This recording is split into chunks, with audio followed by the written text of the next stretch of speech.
Welcome to Higher Ed Athletics and welcome to 2026. My name is Travis Smith. I'm doing kind of the AD rundown. Recording this on Sunday, January 4th, the evening, and really just want to do an update on kind of reactions to recent AD hires and then some feedback on all of the openings. We now have 16 projected athletic director openings. Lots of those have been, interims that are kind of long-term interims, and some have no end in sight, and some are nearing completion, you think, with the end of the holiday season. So I'm just going to kind of get going here. You'll see if you're watching on video, I'm going to have a rundown literally on the running clock of all the openings that we have currently as of this date. You can always get this on the D1 AD hiring trends and tracker at higheredathletics.com. And, I did see that the ticker put out some of their own data for 2024, 2025 in the ticker. And my data looks almost the same. I think we're off by a few numbers of AD hires. And so I'll probably fine tune and go back, but pretty much the same data. There has been a lot of hires, but these 16, let's just kind of get into some of the recent ones going on. First, I really like what you're seeing at Baylor. And I like Doug McNamee, Magnolia. I'm a big Fixer Upper fan and always was. I love the Magnolia brand, and I know he had been working there. And then also Field and Stream. I was out Christmas shopping at Barnes & Noble. First time, admittedly, I ever even picked up a Field and Stream magazine. But then I did a little bit of research on what kind of their business structure has been lately. And, they stayed with Waco. Once again, my reaction, I put out a video of like maybe 10 people or profile who I thought they would go after. I noticed that the president said no one on current staff was going to be up for it. But they go back to someone that had used to be there. And so he was a senior level administrator, Doug was at Baylor, before he left for kind of private business and entrepreneurship. And I thought it was an interesting hire, and it seems like kept it in the family with Waco. And I just think that's awesome. And I think you're going to see a trend in that. And so if any of you are applying for these jobs or search firms are contacting you, or you're a president or a chief of staff that are projecting to have an opening one day, I do think you have to look in your own backyard, who's still there. And so that was something that was kind of interesting with Baylor. The other thing I'm kind of curious about, I'm just going to go in the order of my graphics here, is Cal Berkeley. So how long can we expect Cal to go with this co-AD approach? So they announced it starting last July. It was a 12-month appointment. Ron Rivera hired the football coach, assumedly made the decision to move on from the football coach. And the profile of the AD really looks like non-football. It seems like the GM there is more than what we're seeing at a lot of places, that the GM, Ron Rivera, is running football. And so does that change two things: who you're looking for, but does it also change who you can get? Is someone going to want to go be a Power 4 athletic director if they don't have a say in football? And so that'll just be kind of an interesting one to pursue. And if I'm the chancellor, I'm really thinking that they'll go at the Stanford route, where Stanford went to someone that's connected academically to their school, and probably a donor as well throughout the time, but really leaning into that business experience. We just saw Baylor go with someone that, was in the business world, but I think with Cal, probably more similar to Stanford, similar academic. I mean, Cal, Berkeley, whatever you want to call it, they are known for their academics. And so I suspect that we're not going to see a trend of everyone going external, but I would be shocked if Cal is not thinking about doing that.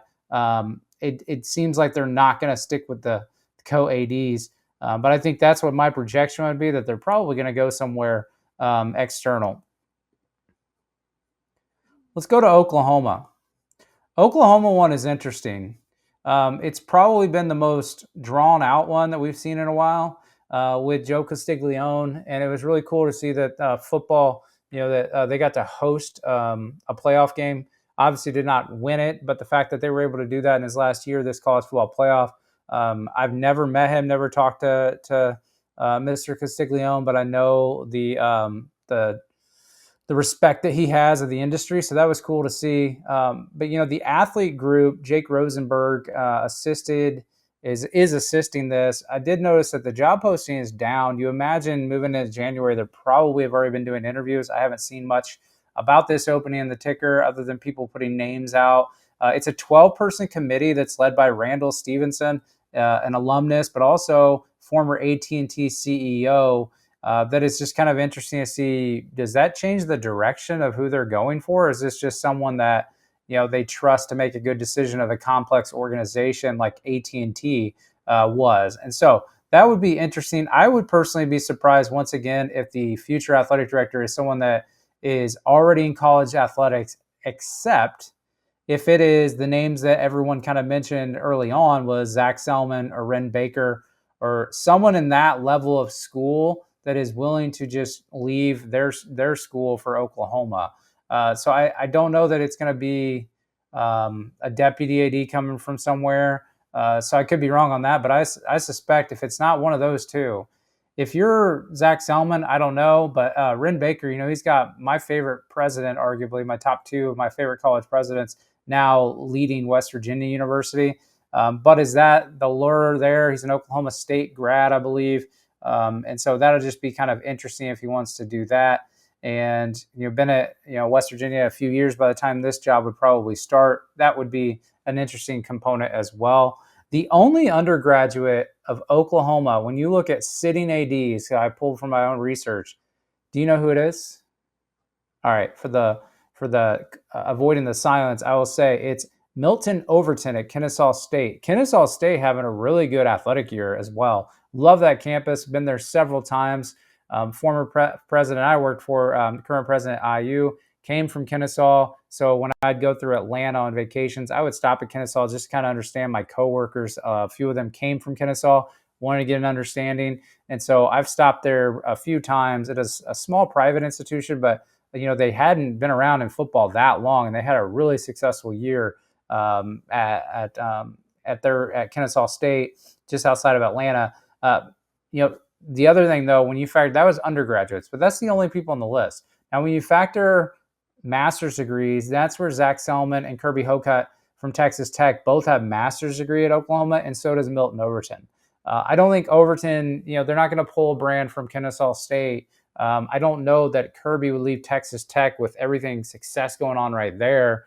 And also, I just don't know how much attached people are to master's degrees necessarily. When we think of alums, I think we mostly think of our undergraduate affiliation, just traditional the sense. But that is a short list for someone like Oklahoma, that to not have sitting ADs around the country. Now, that's people that went there. Obviously, Joe Castiglione has his own AD tree, so that'll be kind of interesting to see what they do next with that. Let's do a reaction to Colorado.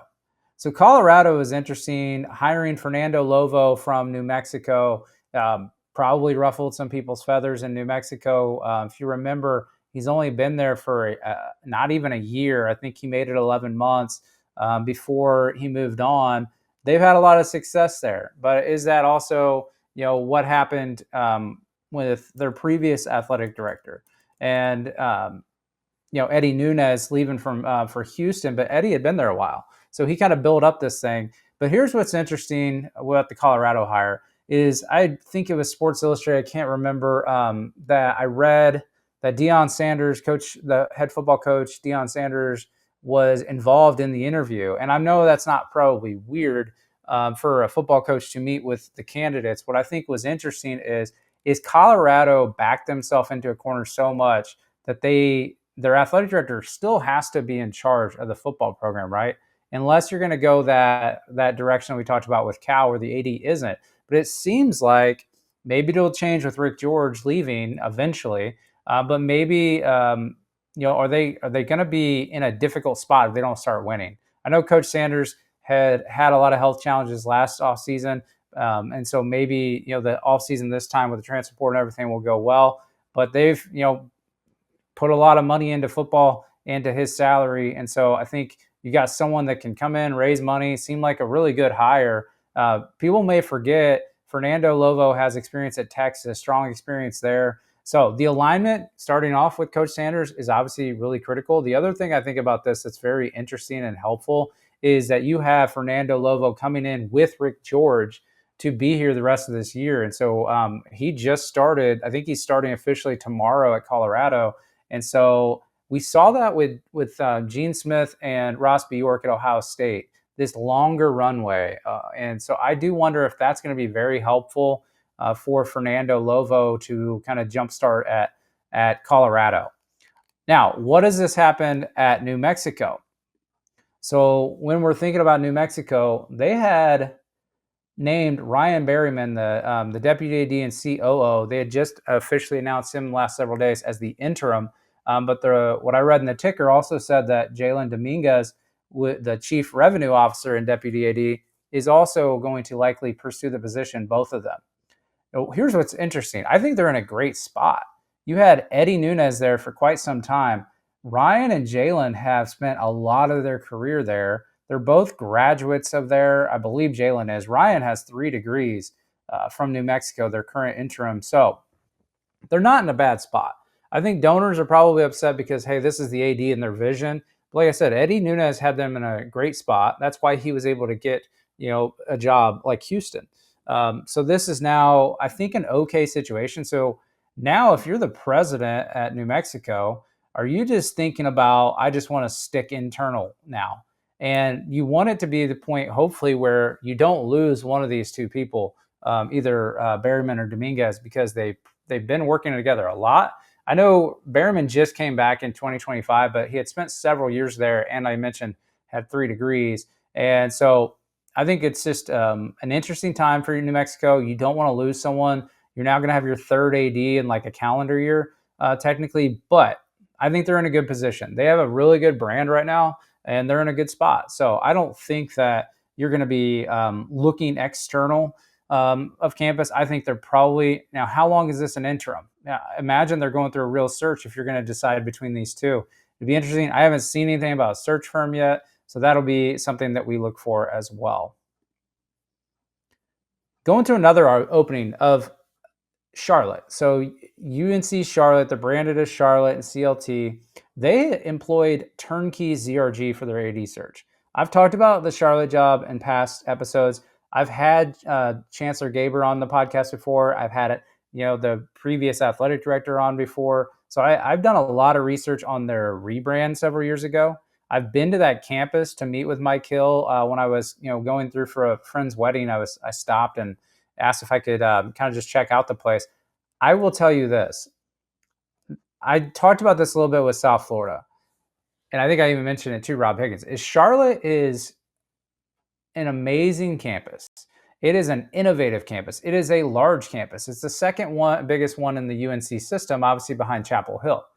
That place, so Mike Hill, left football as far as the stadium is in a good situation. They got a good coach last year. They didn't have a lot of wins this year, but that school, I think, is on the cusp of doing something really great. And I'm unfortunate. Mike Hill is a great person. He's been a friend of the podcast, a friend of me to when I have questions or just wanting to ask something. So I was unfortunate to see that, but they're in this weird situation where they brought in their attorney general or general counsel, not attorney general, but their general counsel to kind of lead in an interim role. So I think there was a lot of question about like, where are they going to go with this? I think hiring Turnkey makes it very clear they're going to go with someone that can bring in a lot of money, revenue. I think they're going to try to dip into professional sports. If I had to guess, Turnkey wanted to do that. So is this Turnkey's now chance to go with this? I looked at all the, Charlotte has a lot of professional sports, but I think it's Tepper family, but a lot of the sports are owned by that one family. Do you get someone like a Maryland, where Maryland brought in an athletic director that had spent time on campus, but also had, spent time in all of professional sports, basically in Atlanta? Because what's interesting is when you get into professional sports, you only have usually like 2 or 3 franchises, programs, but think about the Pacers here in Indianapolis. You have the Fever, the Pacers, and then a G League affiliate. Okay, well, some places you might also, that ownership might be working for, another professional team, like a hockey team. So Charlotte, they don't really have the sports commission the same way as the Tampa Bay Sports Commission, like Rob Higgins came from. But they put on a lot of events, but they also have a lot of pro sports teams around. So this would be interesting. I think I would be shocked. And I know I'm not trying to say this is a trend. I just think this is what people are trying to do. You almost have to read the tea leaves. I think they're either going to get a Power Four deputy that is focused on revenue generation, or they're going to go get someone. So think of a Ryan Alpert who went from Tennessee to Georgia Tech. It could be something like that. You got to think. So Charlotte, though, I mean, you're probably talking 35,000 people there at that, but it's also just a large campus. It's a really incredible place, doing a lot of cool things. Charlotte, North Carolina, big NASCAR area. We saw UNC Chapel Hill do this.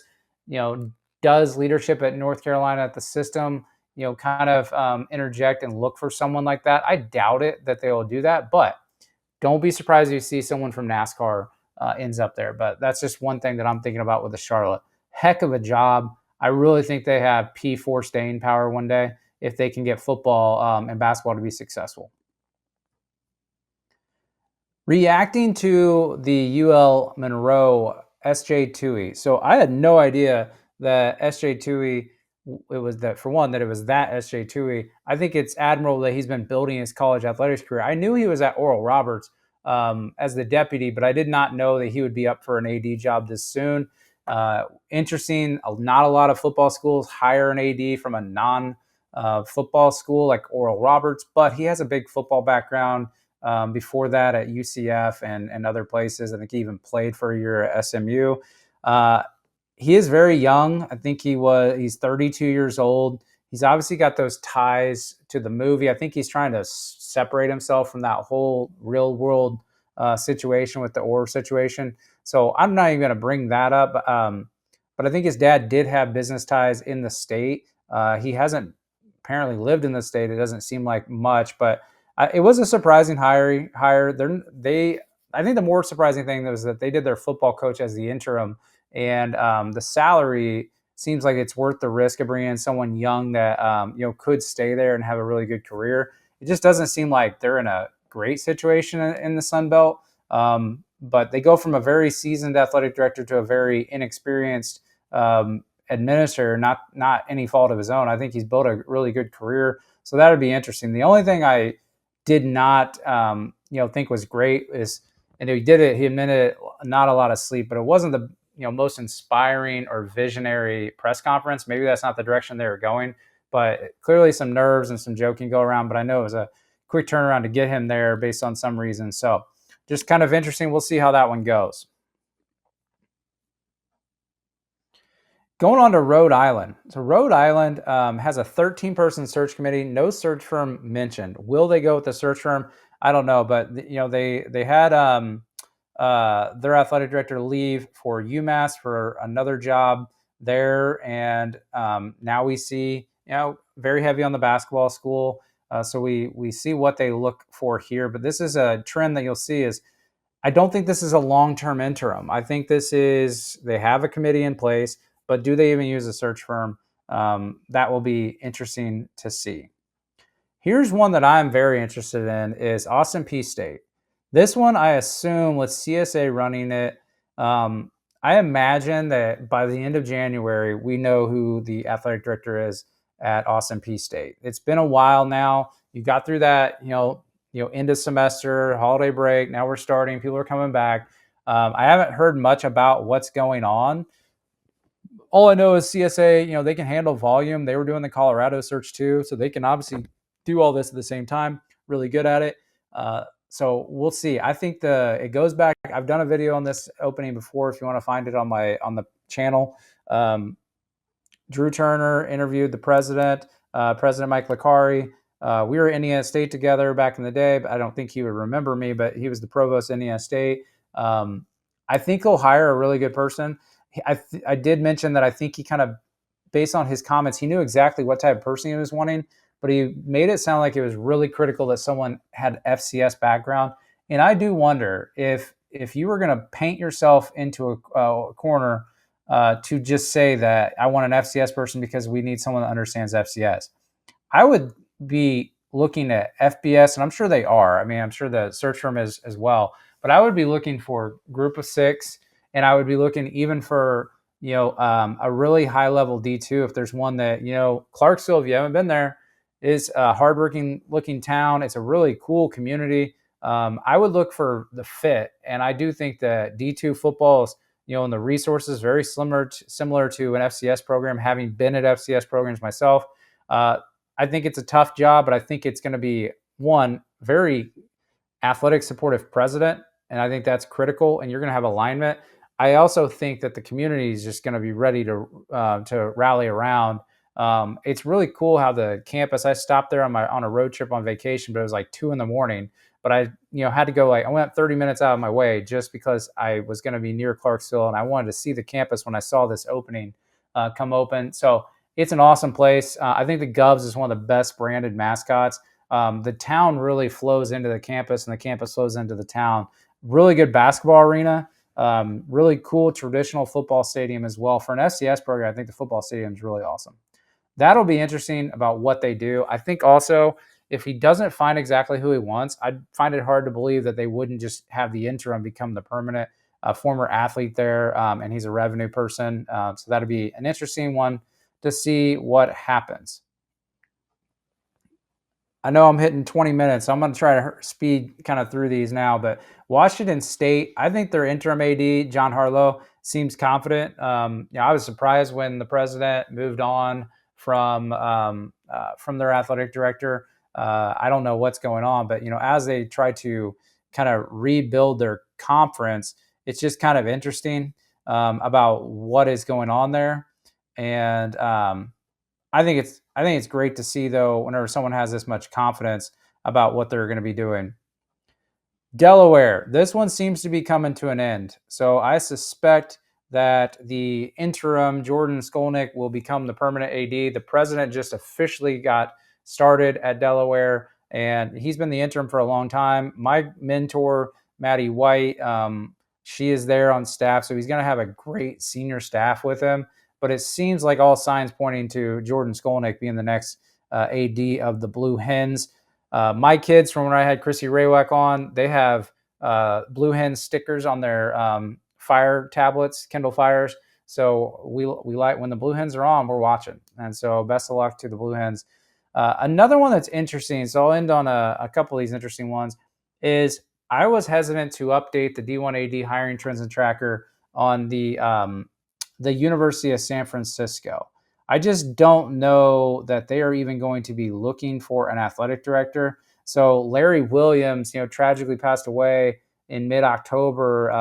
While he was working out, had a medical situation, and so very tragic. But what I think is interesting is he had hired Stephanie Shreve Hawkins, who's now the interim. But Williams hired her in 2024 as the deputy AD. She had previously been the AD at San Francisco State University, D2. San Francisco is a private school, might change some of the hiring requirements there as well. But, she is a Bay Area person, and based on the situation where the school, kind of just placed her in, I haven't seen anything. There are no job postings on the websites. We haven't heard anything about search terms. I know there's a dossier as well. Maybe there is going to be a hire, but this either seems like it's going to be a long runway of an interim or just a permanent move it over to Stephanie Shreve Hawkins. And that's ideally what I would do. If there's, she clearly knows the area and got hired for a reason by your athletic director that by all means you were going to keep around for a while. And so a tragic situation where hopefully, it can't be easy to step in on that, but if you want someone with that steady leadership that's been an AD before. So I suspect that is what they would probably be doing. This New Orleans one is interesting. It's another one where the interim's been here for a while. But I think the reason why they've had some financial challenges as an institution, that's one thing. That's what I originally thought. But then the news came out that they are going to go under the LSU system. And so with that comes a likely rebrand. So you're probably looking at this taking a while. And then you're going to get either a permanent AD either after that change comes official, or you're going to have probably a working group on campus to see, okay, well, if there's not one already, well, how does athletics rebrand? So LSU obviously is purple and yellow. I don't know the official colors of what they are, but you look at New Orleans and they are not. They are blue. They're white, and they are their own branded institution. I was on the task force, athletics task force, when I was in the president's office at IU, I was on the Indianapolis campus primarily. Whenever IUPUI was consolidating with Purdue, or Purdue and IU were consolidating IUPUI into IU Indianapolis and Purdue Indianapolis. Athletics stayed with IU. It had always been run by IU. I'm not sure how many people knew that, but a lot went into those task force. But what was interesting on the athletics one, we did a lot of research on like the Cal schools, other schools that have gone through, or not, I shouldn't say Cal, I should say the UC schools, other schools that have rebranded. So the next AD, probably someone that would help is if you had rebranding experience. Hopefully, the president and we were at IUPUI together. Kathy Johnson, whenever she was the equivalent of the provost there, she is the president in New Orleans. So they'll be in good situation, I feel like, whenever they do make a hire. But they've had an interim ever since Tim Duncan went to Memphis, and that has been a long time. I had Tim Duncan on the podcast a long time ago, so I did kind of do my research on New Orleans.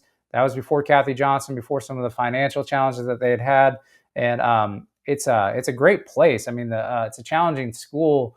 Any of those schools down there are right now, and really have been since Katrina. But it'll be a good job for someone to come in there and rebrand. If I'm them, I'm thinking you're probably going to end up being LSU New Orleans. You probably try and keep what UMKC did, where they branded themselves as the Kansas City. The athletic department as athletics is just Kansas City, and they're the Roos. So maybe you keep New Orleans instead of UNO. You just go by New Orleans, and that might actually help the brand.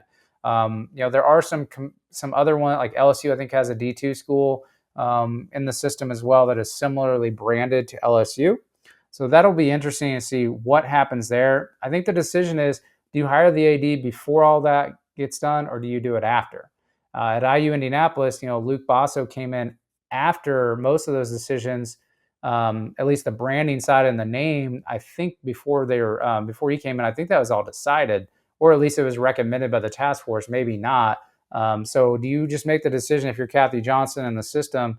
Do you hire someone that helps you decide all that, or you just hire someone after it's already decided and say, hey, go run the athletic department? That'll be interesting. I don't think anyone on staff there is going to be the next AD. Wagner College. This one is interesting because we just got, not just, but in mid to late November, that at least is when I saw, the Collegiate Consulting will assist them with the AD search. It was an interesting situation because 33% of the athletic or the school are athletes, and so it's a small school. It's a different type of institution than we see with a lot of these D1 AD hires. The AD is not a direct report according to the job posting to the president, but does serve on the cabinet. And another thing I found interesting when this first came open, their athletic director, I think, left for Gardner Webb, if I'm not mistaken. But Walt Haimline was the former head football coach and longtime AD, still shown as the VP of Intercollegiate Athletics on the staff directory at Wagner Athletic Staff Directory. But he's not listed on the president's cabinet, and he was he was listed on there when the previous AD was still there. And so I kind of always wondered, is this a situation where the AD is really the AD sitting on the cabinet and things? And it was always kind of hard to figure out. So I think the job being posted, I think going with Collegiate Consulting, who does a lot of D2 and smaller D1 school consulting projects, and they do executive search, but I think that they'll do a really good job with that, and they'll know who are the leaders that they should consider at Wagner College. And so that'll be an interesting one about what they're going to do. The president's only been there since 2024. I did mark that as something that I think is interesting too.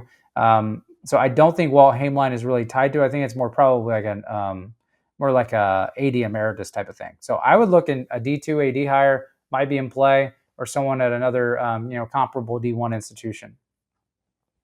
That's what I have. Check out the D1 AD hiring trends and tracker on my website, higherathletics.com. Every time there's an opening, I put trends up there, and you can check it out. Subscribe to Higher Ed Athletics, and I'm looking forward to bringing you more interviews in 2026.